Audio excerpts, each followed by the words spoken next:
खिलाड़ियन की मनमानी पर लगी लगाम। घरेलू क्रिकेट न खेलना पड़ी भारी। सैलरी कटे के साथ आईपीएल खेलना पर भी लगी बैन। आई विस्तार से जानतानी बीसीसीआई के सख्त नियम। हमारे साथ जुड़ गए बारन हमारे सहयोगी पांडे जी।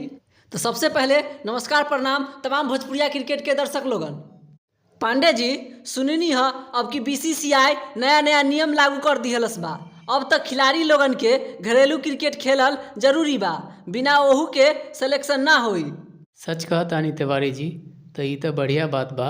अब खिलाड़ी लोग सिविलियन बन के खाली एडवर्टाइजमेंट में बिजी न रही, घरेलू मैदान में पसीना बहाई।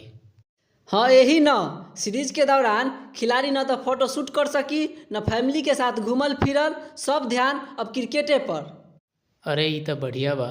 ऐसे में खिलाड़ी लोगन के मनोवैज्ञानिक दबाव कम होई और टीम में एकजुटता बनी।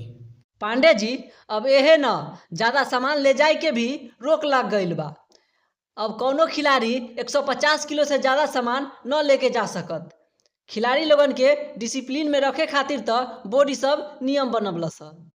तिवारी जी, अब कौनो खिलाड़ी के प्रैक्टिस सेशन मिस करे के चांस नहीं खे।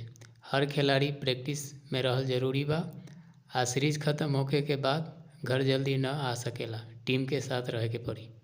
सही कहनी है पांडे जी। अब खिलाड़ी लोग के समझ में आई कि डिसिप्लिन आ मेहनत के बगैर क्रिकेट न चलेला।